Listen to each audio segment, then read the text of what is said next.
سے تقریر کی آج کی مجلس کو خاص شخصیت کے نام منسوب ہے بسر اختتام احترام اور مولانا مسلم احمد ندوی صاحب کو دعوت کے اسٹیج لکھنے کے آئے اور ان عزیز طلباء کو اپنا سہانا کلمات سے مستفیض کرنا اور ان کی بات کو انشاءاللہ یہ پروگرام کرتا ہے.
تقریر کرنے کا شوق تو زمانے طالب علم ہی نہیں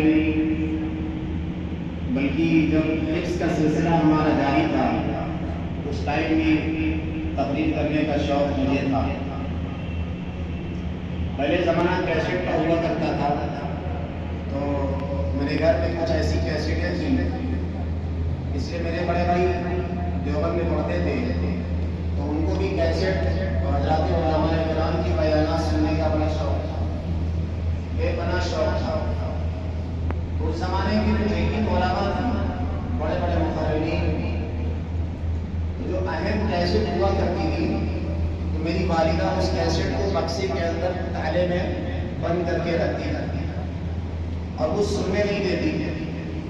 تو کبھی کبھی جب سننے کا موقع ملتا تھا تو میں ان سے کہتا تھا کہ میں بھی اس طرح تقریر کروں گا. میری والدہ کہتی تھی ان جیسی تقریر کرنے کے لیے آگے پیچھے کئی لوگوں کا ہونا ضروری ہے تبھی وہ لوگ تقریر کریں گے. لیکن شاید کہ اللہ کو وہ دل پسند آیا, وہ طلب پسند آئی, اللہ نے قبول فرمایا اور اس چھوٹی سی عمر کے اندر اللہ نے ہر محفل میں ہر اسٹیج پہ اللہ نے بلایا. میں سمجھتا ہوں اپنے بڑے بھائیوں کی, اپنے بزرگوں کی, صدر صاحب بھی موجود ہیں, بھائی ضیاء اللہ صاحب, سب بڑے بھائی ہیں, بڑے بھائیوں کی طرح شرکت کرتے ہیں. وقت نہیں ہے, تاثرات تو بہت زیادہ ہیں. تو اکثر ہم تقریر میں ایک شعر پڑھا کرتے تھے, وہ شعر حوصلے میں حملی. اور مجھے دو چیزوں کا بڑا شوق ہے, تائید کرنا اور تنقید کرنا. میں بلا جھجک تنقید بھی کرتا ہوں, تائید بھی کرتا ہوں. جو چیز مجھے اچھی لگتی میں اس کی تائید کر دیتا ہوں. پھر اس میں نہ کسی سے رائے کی ضرورت ہوا کرتی ہے نہ مشورے کی ضرورت ہوا کرتی ہے. تو حافظ محمد اکبر صاحب ہمارے بڑے بھائی, کافی سالوں سے تعلقات ہیں. تو ابھی تقریر کر رہے تھے, حافظ صاحب کا حوصلہ, حافظ صاحب کی طلب, حافظ صاحب کی طلب ان کو اس منزل تک لے کے آئی ہے. تو شاید ترجمانی کرتا ہے, کہتا ہے کہ اپنے پرچم کا رنگ بھلا مت دینا, اپنے پرچم کا رنگ بھلا مت دینا, اپنے پرچم کا رنگ کہیں بھلا مت دینا. سرخ شعلوں سے جو کھیلو گے تو جل جاؤ گے، تیز قدموں چلو تصادم سے بچو، بھیڑ میں سست چلو گے تو کچل جاؤ گے، ہم سفر ڈھونڈو نہ کسی کا سہارا چاہو۔ اس زمانے میں صدر سے میں آپ کو بتاؤں بلا تکلف اور بلا مبالغہ میں آپ سے کہہ رہا ہوں، اس زمانے میں اپنے عزیزوں سے کہوں گا جو ہمارے چھوٹے بھائی ہیں، آج کے زمانے میں کوئی آپ کا ہاتھ پکڑ کر آگے نہیں بڑھائے گا۔ یہ بلا مبالغہ میں آپ سے کہہ رہا ہوں، بلا مبالغہ اس بات کو نوٹ کر لینا، چاہے وہ آپ کے اساتذہ ہو، چاہے آپ کا مرشد ہو، چاہے آپ کا مربی ہو، وہ زمانہ لٹ گیا،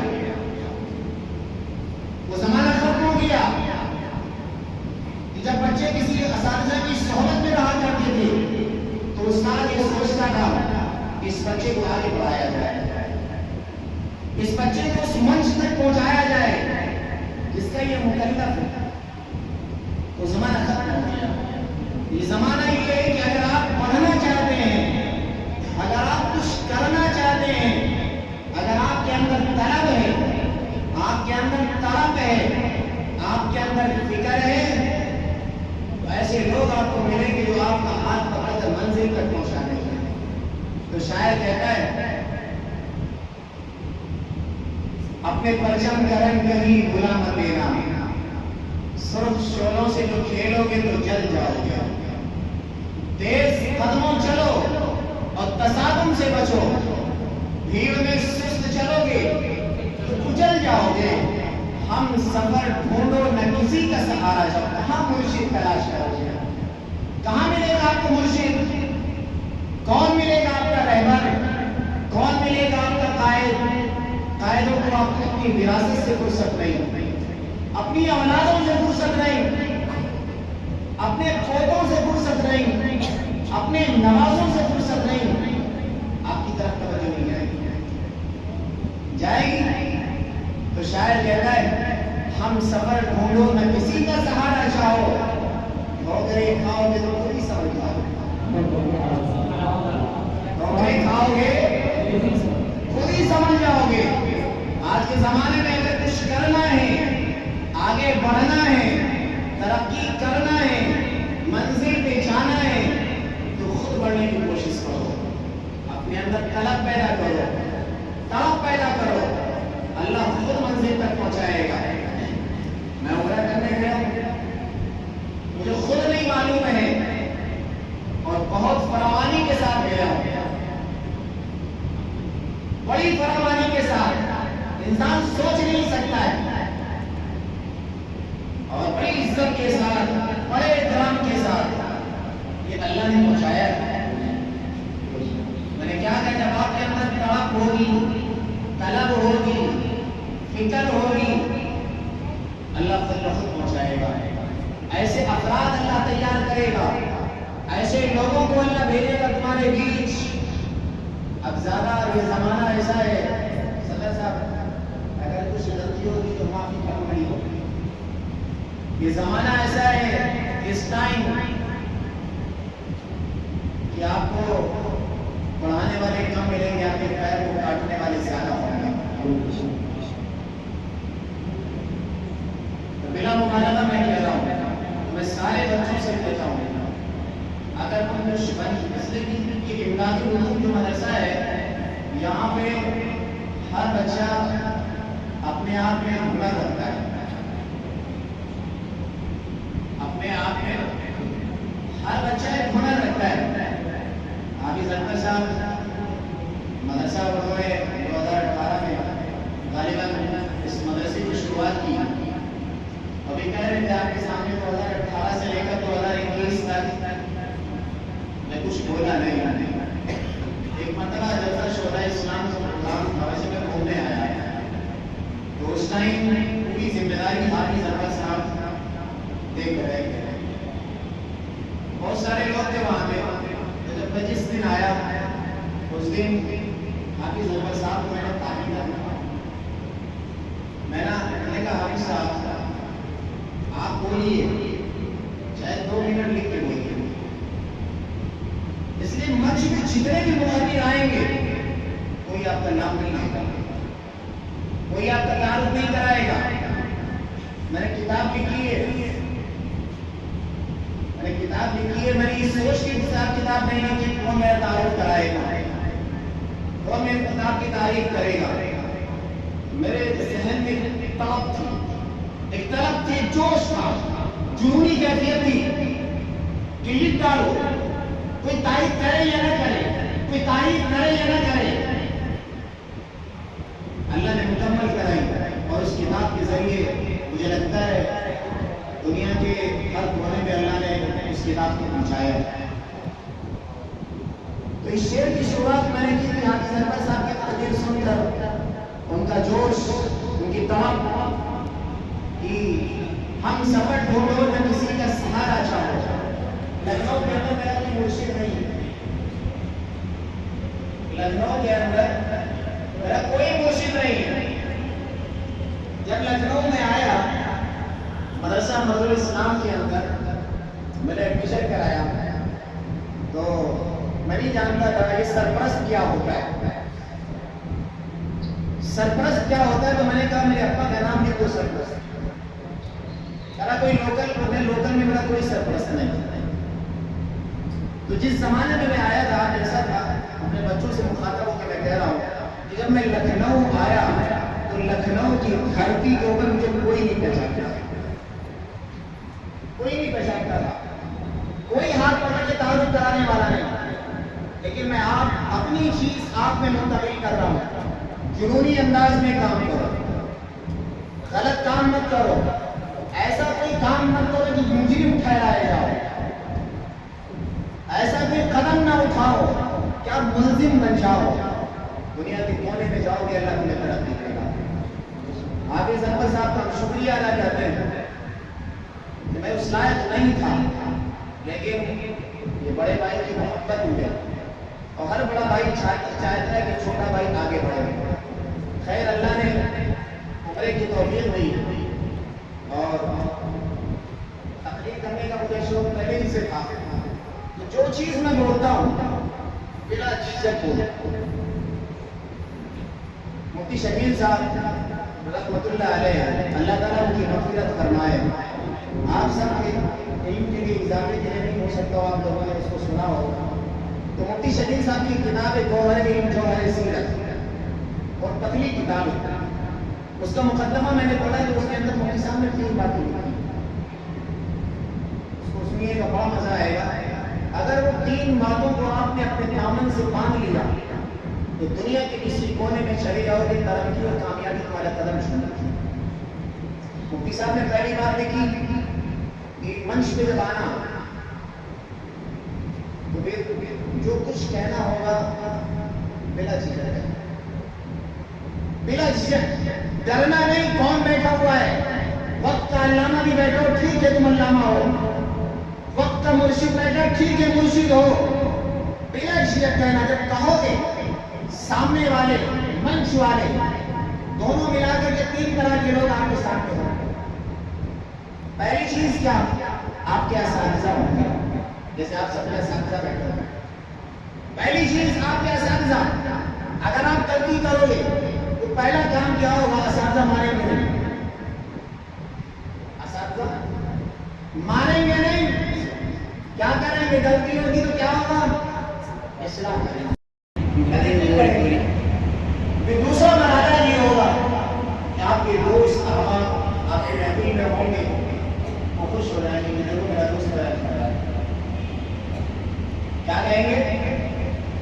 ابھی ایک بچہ چھوٹا سا بچہ تھا، بڑی خوبصورت نعت پڑھ رہا تھا، اس کو میری طرف سے شو کر کے نام ہے. تو جب اچھی چیز آپ یہاں سے بیان کرو گے آپ کے ساتھی خوش ہو جائیں گے، وہ فخر محسوس کریں گے کہ میرا دوست ہے. اور تیسرا کیا ہوگا؟ عوام الناس. عوام الناس ہوگی تو کچھ لے کے آپ سے جائے گا. آگے بڑھنے کے لیے، آگے جانے کے لیے آج کے زمانے میں سے حوصلے کی ضرورت ہے. تو اللہ نے عمرے کی توفیق دی اور میں عمرہ کرنے گیا. اور عمرے کے بارے میں آتا ہے، اللہ تعالیٰ قرآن میں کہتا ہے کہ عمرہ اور حج اللہ کے لیے مکمل کرو. کس کے لیے؟ وَأَتِمُّ الْحَجَّ وَالْعُمْرَةَ لِلَّهِ، حج کو عمرہ کو اللہ کے لیے مکمل کرو. میری خواہش ہے، میری دلی تمنا ہے کہ حافظ اکبر صاحب خود جائیں گے عمرہ کرنے. حافظ اکبر صاحب کو اپنے مدرسے کا تعارف کرانے کی ضرورت نہیں ہے، یہ مدرسہ خود تعارف کرائے گا اپنا. حافظ اکبر صاحب کو بتانے کی ضرورت نہیں کہ میرے وہاں اتنے بچے ہیں. ارے جس کو دیکھ رہا ہوں خود مدرسہ امدادی میں آگے تعارف کو کرائے جو گمنام، تعارف کو کرائے، صفائی ہو بیان کرے جو فراڈ کرتا ہو، صفائی ہو رہے جو فراڈ کرتا ہو. یہاں تو کھلی کتاب ہے، جس کو پڑھنا ہو، جس کو دیکھنا ہو آج دیکھے.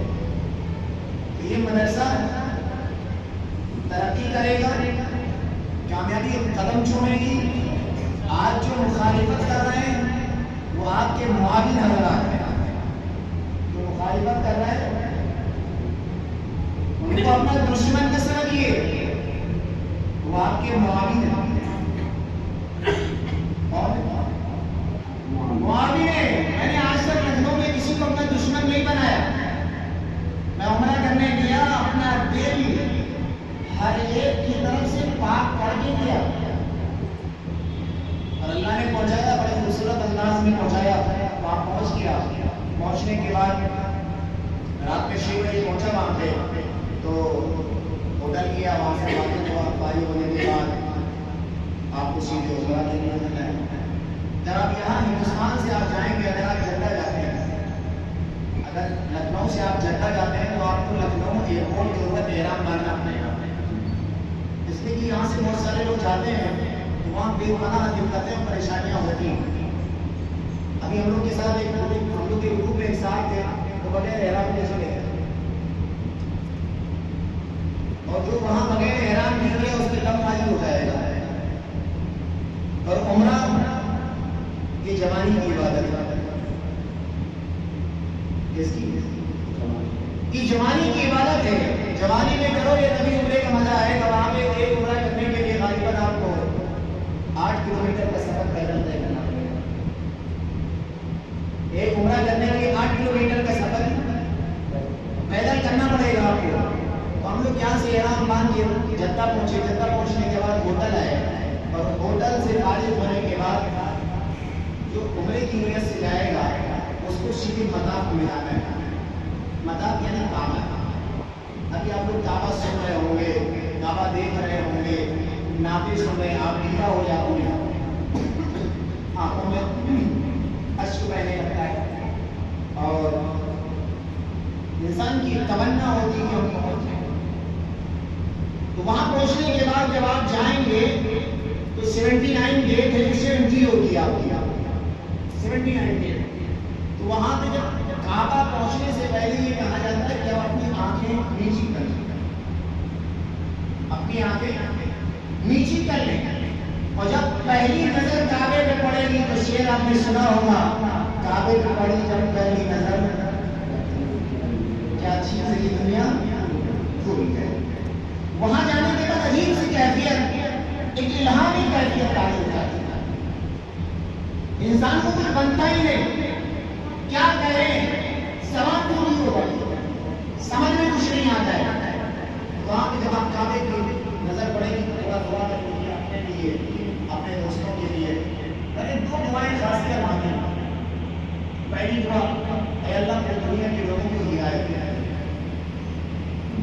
پوری دنیا کے لوگوں کو ہدایت دے دے. اور دوسری دعا میں یہ مانگتا ہے اللہ پوری دنیا کے اندر امن کرنا. یہ خاص دعائیں میں 2 مانگتا ہے، پوری دنیا کے لوگوں کو ہدایت دے دے اور پوری دنیا کے اندر ہے اللہ امن کرے. تو وہاں سے آپ 79 گیٹ سے آئیں گے. اس کے بعد طواف کا 7 چکر ہوگا. 7 چکر جب آپ لگائیں گے تو آپ کا ایک طواف مکمل ہو جائے گا. حجر اسود کے پاس جائیں گے، استعلام کریں گے، اس کے بعد 7 چکر لگائیں گے، پھر آپ کا طواف مکمل ہو جائے گا. طواف مکمل ہونے کے بعد 2 رکعت آپ کو مقام ابراہیمی ہو کر نماز پڑھنی پڑی. وہاں پہ سب سے پہلا کام جو تھا وہ اللہ کے نبی کے روضے کی زیارت کیا.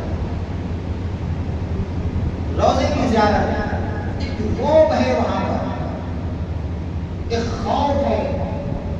وہاں جاتے ہوئے آدمی آج بھی گھبراتا ہے کہ نبی کے روضے پہ جا رہے ہیں, دبے پیر کے ساتھ, آواز بند ہے, ہر ایک کی سسکیاں بنی ہوئی ہیں, آنکھ سے آنسو نکل رہے ہیں, تڑپ رہا ہے.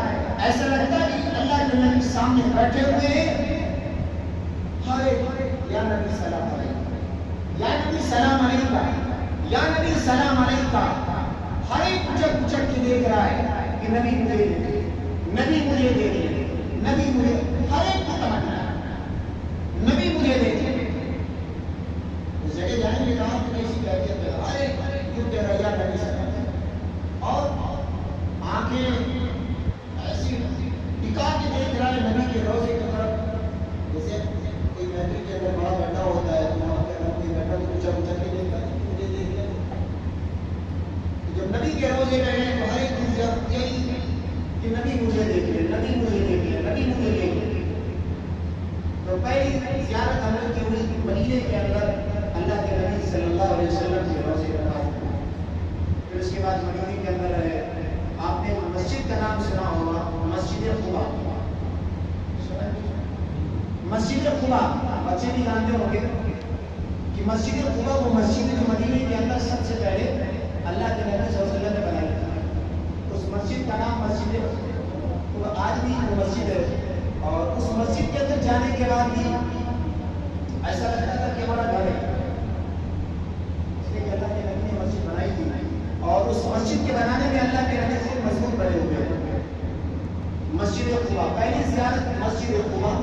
اس کے بعد ایک مسجد کی مسجد قبلتین.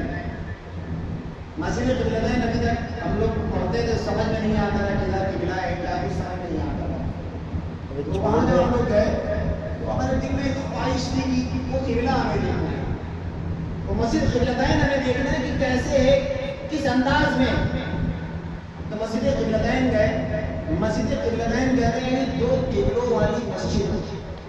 کون سی مسجد؟ تم بتاؤ. دو قبلے, دو بچے ماشاء اللہ سے لگتی ہے. مسجد قبلتین کہتے ہیں دو قبلے والی مسجد. کہاں پہ؟ مدینے میں. کہاں پہ بولو؟ مدینے میں. اگر کوئی پوچھے کہ مسجد قبلتین یعنی دو قبلوں والی مسجد کہاں پہ ہے, تو مدینے کے اندر ہے. اب یہ دو قبلہ اس کا نام کیوں پڑ گیا؟ جب اللہ کے نبی صلی اللہ علیہ وسلم مدینہ گئے تو 14-15 مہینے یا 16 مہینے تک آپ نے بیت المقدس کی طرف رخ کر کے نماز پڑھی. تو جیسے آج ہماری مسجدوں میں ممبر بنا ہی نہیں بنا, ممبر بنا نہیں ممبر, تو ایسے جب مسجد اقصی کی طرف رخ کر کے نماز پڑھتے تھے تو ادھر کو بنایا گیا تھا کیا, ممبر. تو مان لیجیے ادھر آپ کا قبلہ اس ٹائم ہے اور ایک قبلہ ادھر تھا مسجد اقصی کی طرف تھا, لیکن یہ قبلہ بند کر دیا, نیچے کے حصے میں تھا اس کو بند کر دیا گیا ہے. تو اللہ کے نبی صلی اللہ علیہ وسلم مسجد اقصی کی طرف نماز تو پڑھتے تھے, ایک حکم ہے اللہ کا پڑھنا ہے, لیکن دل میں جیسے حافظ اکبر صاحب ہیں, مدرسہ چلا رہے ہیں, لیکن اللہ سے دعا کر رہے ہیں اللہ چلا تو رہا ہوں میں, لیکن میری خواہش ہے اس مدرسے کو وسیع کر دیا جائے.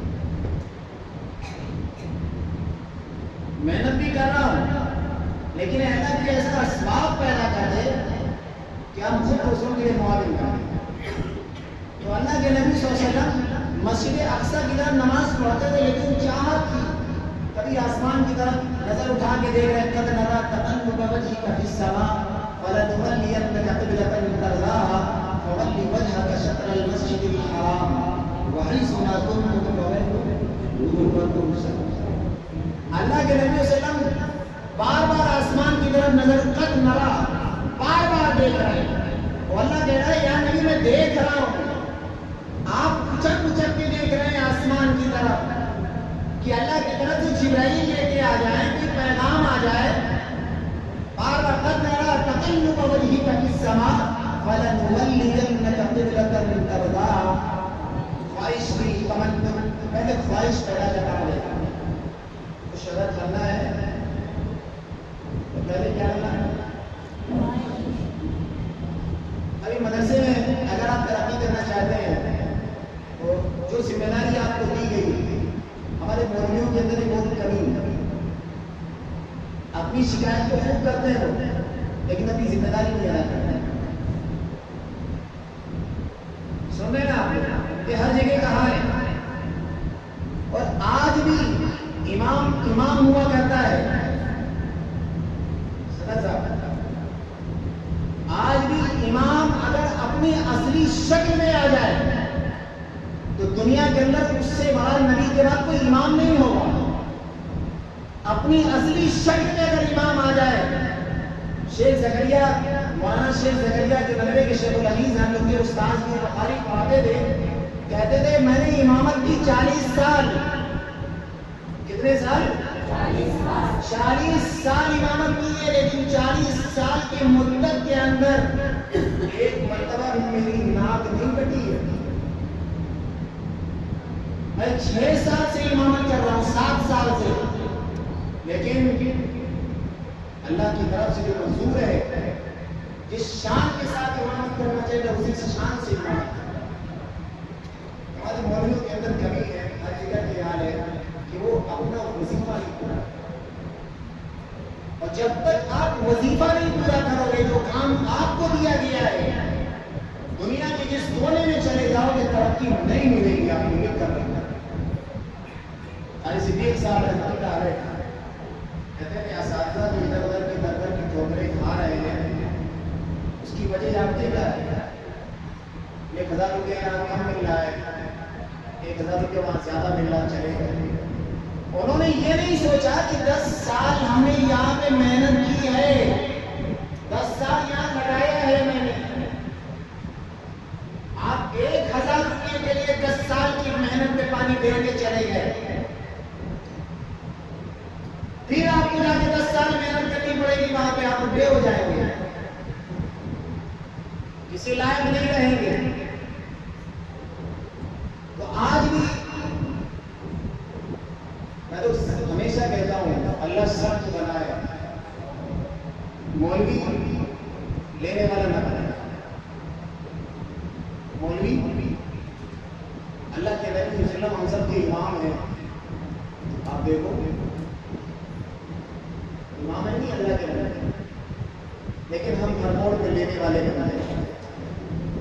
مولوی ایک ایسی قوم تھی، اللہ نے اس کو لینے والا نہیں بنایا تھا، اللہ نے اس کو دینے والا بنایا تھا کہ تم زکات دو. آج مولوی قوم لینے والی بنائی. وجہ کیا؟ اپنے حصے کا جو وظیفہ تھا. تو اللہ کے نبی صلی اللہ علیہ وسلم بار بار مجھے دیکھ رہے ہیں، طلب ہے، فکر ہے، آرزو ہے، تمنا ہے. قد نرى تقلب وجهك في السماء فلنولينك قبلة ترضاها. اے نبی ہم دیکھ رہے ہیں، آپ کو بار بار دیکھ رہے ہیں. آپ آسمان کی طرف نظر اٹھا کے دیکھ رہے ہیں. ہم سمجھ گئے آپ کی آرزو کیا ہے، آپ کی تمنا کیا ہے، آپ کے دل میں کیا ہے. اے نبی جاؤ، تمہاری تمنا ہے، آرزو ہے. ہم نے یہ بھی نہیں دیکھا کہ آپ نماز میں ہیں، ہم نے یہ بھی نہیں سوچا کہ آپ کی نماز مکمل ہو جائے. اے نبی جاؤ، میرے نبی کے پاس جاؤ، یہ پیغام سنا دو. نماز مکمل ہونے سے پہلے آپ قبلے کی طرف ہو جائے. عصر کی نماز میں قبلہ ہو گیا. عصر کی 2 رکعت اللہ کے نبی نے بیت المقدس کی طرف پڑھی، اور 2 رکعت آپ نے کہاں پڑھی؟ اگر آپ کے دل میں چاہت ہے، تمنا ہے، آرزو ہے، فکر ہے، جوش ہے، جنون ہے، تو آپ کو ترقی سے دنیا کی کوئی طاقت نہیں روک پائے گی. کوئی کچھ بھی کر لے. میں نے 6 سال کی مدت میں سب دیکھ لیا، اللہ نے دکھا دیا، سب کے پاس گیا. اور حافظ اکبر صاحب سے میں کہتا ہوں، مت جاؤ بڑوں کے پاس، بڑے اب نہیں ہیں، ختم ہو گئے بڑے. جو آپ کے سر پہ ہاتھ رکھنے والے ہوں، سب کو اپنی اولاد پیاری ہے، سب کو اپنے پوتے پیارے ہیں. تم خود محنت کرو گے اللہ تمہیں خود ترقی دے گا. ابھی حافظ اکبر صاحب نہیں جب میں شعراء اسلام کا تذکرہ کیا، جب حافظ اکبر صاحب پورا انتظام دیکھتے تھے آج سے 4-5 سال پہلے، ہاں میری شادی نہیں ہوئی 6 سال پہلے میں آیا تھا گھومنے کے لیے، تو حافظ صاحب نے کہا 10 منٹ بولو. میں نے کہا ٹھیک ہے بولتا ہوں. تو اس ٹائم میں نے ان سے کہا تھا کہ پورا انتظام تم دیکھتے ہو، ساری چیز تم خود کرتے ہو، سجاتے ہو، سنوارتے ہو، اور دولہا کسی اور کو بناتے ہو. تم خود لکھو، بولو. دنیا قدم چھوڑے گی. دنیا اس ٹائم جو حالات ہیں، اس ٹائم عوام دیکھ رہی ہے ایسے شخص کی طرف کام کرنے والا. صرف لوگ کہتے ہیں لوگ کہ مولوی سے بدزن ہو گئے، بدزن ہو گئے. تم نے اچھا کام کر دیا. کیا کیا اچھا کام جو مولوی سے لوگ بدزن ہو گئے؟ بولو بھائی. اس طرح کی نہیں، طلب بھی نہیں ہے، فکر بھی نہیں ہے، طمع بھی نہیں ہے. مان لیجیے مدرسے کی ذمہ داری دی گئی کہ مدرسے کی ذمہ داری یہ 8 سے 12 تک آپ کی ذمہ داری ہے. آپ کمرے میں سو رہے ہیں، آپ موبائل میں مست ہیں. سچ بتاؤ اپنی ذمہ داری نہیں ادا کرو تو دنیا میں اس طرح نہیں ملے گی، کہیں نہیں ملے گی. دنیا کے کسی کونے میں چلے جاؤ کبھی بھی ترقی نہیں مل سکتی ہے. اسے مسجد کے امام وغیرہ نہیں ہے، مسجد کی ذمہ داری آپ کو دی گئی ہے. اس طرح تم اپنا گھر صاف رکھتے ہو، اس طرح اپنا مسجد تمہاری ہے، مسجد اللہ کا گھر ہے. لیکن اگر اس کو شک کے طور پہ رکھا جائے، ایک جگہ پر مسجد میں گیا، ایک صاحب کے ہمارے دوست تھے، کہنے لگے موجود ضروری ہو رہی ہے، تو کہنے لگے میرے ساتھ چلو. میں اس لیے بتا رہا ہوں آپ کو، اس لیے کہ کبھی کبھی ہوتا ہے کہ ہم اپنے واپس زمین کو ادا نہیں کرتے، تو اس کی وجہ سے ہم پیچھے ہو جاتے ہیں. تو میں ان کے ساتھ گیا، چپ تھا، خاموش تھا، کچھ بھی نہیں بولا. اور اس میں 2 لوگ آئے، سیکریٹری صدر کون تھا، آئے وہ بیٹھے، اتنا بڑا کھتا لے کر وہ کھتا آج بھی ہمارے پاس موجود ہے. تو انہوں نے پورا پڑھ کے سنایا، یعنی موزن کی شرح پورا پڑھ کے سنایا. تو میں نے ان سے پہلے یہ کہا کہ آپ کی جو موزن کی جو شرح سنائی ہے اس میں دیکھو 84 کی شرح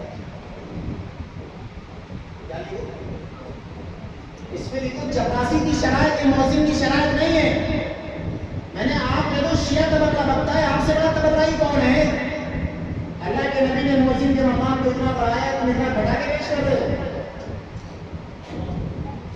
میں نے کہا یہ کھلا اپنے پاس رکھو، کوئی ضرورت نہیں آپ کے وہاں کام کرنے کی. کبھی کبھی ہم وہی نہیں پاتے جس کی بنیاد پہ ہم پیچھے ہو جاتے ہیں. تو اللہ نے مسجد قبلتین پہنچایا. مسجد قبلتین 2 قبلوں والی مسجد، یعنی اس مسجد کے اندر 2 قبلہ عالمی بنا ہوا ہے، ایک مسجد اقصی کی طرف اور ایک مسجد حرام کی طرف. وہ مسجد کی آرتی ہوتی ہے. اس کے بعد تیسری زیارت کی جو آپ لوگوں نے کتابوں میں اور اس کو بڑے تفصیلی انداز میں بیان کیا گیا ہے حدیث کے اندر، غزوہ احد.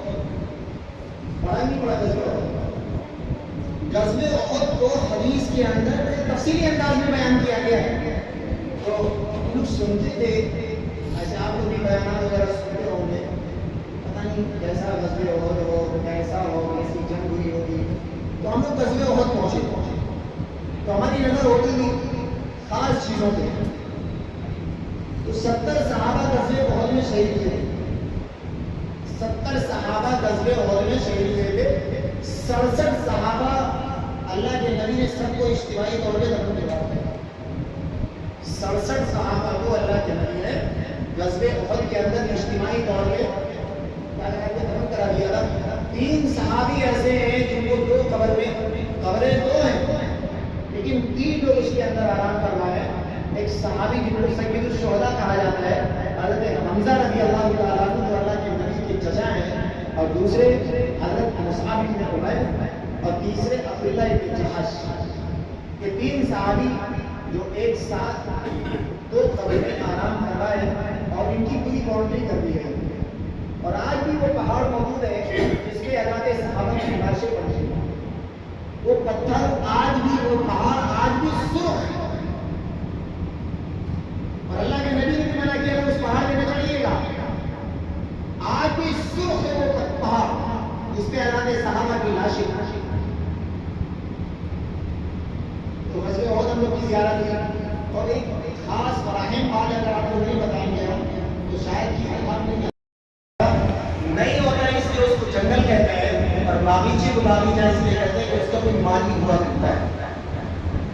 تو حافظ محمد اکمل صاحب دامت برکاتہ نے اس مدرسے کو مدرسہ بھی شروع کیا، اور مدرسہ شروع کرنے کے ساتھ ساتھ جو سب سے اہم چیز ہے، جو سب سے اہم بات نوٹ کرنے کی ہے، اس مدرسے کو بڑے سلیقے کے ساتھ چلایا، تراش کر خوبصورت انداز میں گلدستے کو پیش کیا ہے۔ ہم سب کی ذمہ داری ہے، پوری امت مسلمہ کی ذمہ داری ہے، یہاں کے اساتذہ کی ذمہ داری ہے کہ آپ یہ نہ سمجھو کہ ہم صرف یہاں کے ایک فرد ہیں، بلکہ آپ اس گھر کے ممبر ہو، آپ اس گھر کے کیا ہو؟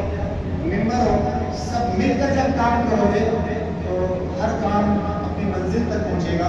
اگر کوئی یہ کہے صرف حافظ اکبر صاحب کر لیں گے تو بڑا مشکل ہو جائے گا۔ تو تائید بھی کرو، ترغیب بھی کرو۔ ترغیب دوستی میں کی جاتی ہے اور مخالفت دشمنی میں کی جاتی ہے۔ تنقید دوستی میں کی جاتی ہے اور مخالفت دشمنی۔ تو ہمیں مخالف نہیں بننا ہے، معاون بن کے رہنا ہے۔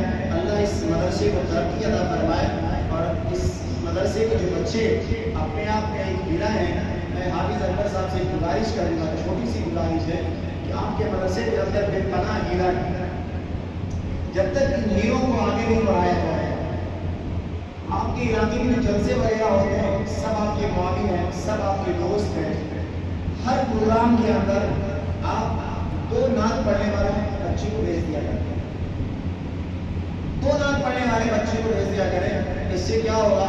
بچہ کھل کر اپنے معافی زمین کو ادا کرے گا۔ اور دوسری چیز جو سب سے بڑا فائدہ یہ ہوگا، جب ہم کچھ اچھا کریں گے تو ہر ایک کی زبان میں ہوگا یہ کہاں کا ہے، یہ کون ہے، ہوگا نہیں ہوگا۔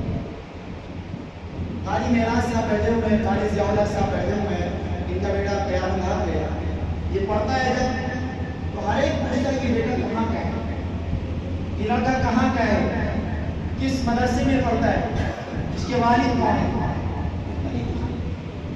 چھوٹی سی گزارش ہے کہ میری رائے ہے، ادنا سی رائے ہے، اور یہ کام اگر ہو جائے گا، اور جو تقریر کرنے والے بچے، ایک نعت پڑھنے والا، ایک تقریر کرنے والا، ان 2 بچوں کو بھیج دیا کرے۔ علاقے میں بہت سارے پروگرام تھوک میں ہوتے ہیں، 2 بچوں کو ایک نعت پڑھنے میں یہ بڑے بڑے شاعر آتے ہیں، تو زیادہ سے زیادہ پیسہ دیا جاتا ہے، فارمیلٹی ادا کر کے چلے جاتے ہیں، اور انہوں کو کوئی سننے میں پسند بھی نہیں کرتا ہے، کرتا ہے کوئی؟ نوجوان سننا پسند کرتے ہیں، تو کسی پٹے خود ہیں، اور یہاں کی وہاں کی یہ وہ ہر چیز کی ایک عمر ہوتی ہے۔ مفتی رحمت اللہ صاحب دارالعلوم مدرسہ فرقانیہ مونا کے ہیں، اور ایک مرشد ہیں ہم لوگوں کے، اور ان کی بھی یہی عادت ہے تائید کرنا۔ تو ہمارے بڑے بھائی مولانا محمد فاروق صاحب وہ مدرسہ چلاتے ہیں، تو کہنے لگے میں نے ان کو بلایا، میں نے ان کو بلایا، میں نے ان کو بلایا، کہنے لگے ٹھیک ہے، کسی ایک کو تبرک کے طور پہ بلا دیا کرو، بلکہ زمانہ جس کو سننا چاہتا ہے اس کو بلایا، سمجھ رہے نہیں؟ کسی ایک کو تبرک کے طور پہ بلا لیا کرو، اور بلکہ اس کو بلاؤ جس کو زمانہ سننا چاہتا ہے۔ جناب قاری ضیاء الحق صاحب ان سے گزارش کرتے ہیں تشریف لائیں، اور آج کے اس نشست کا اختتام کی دعا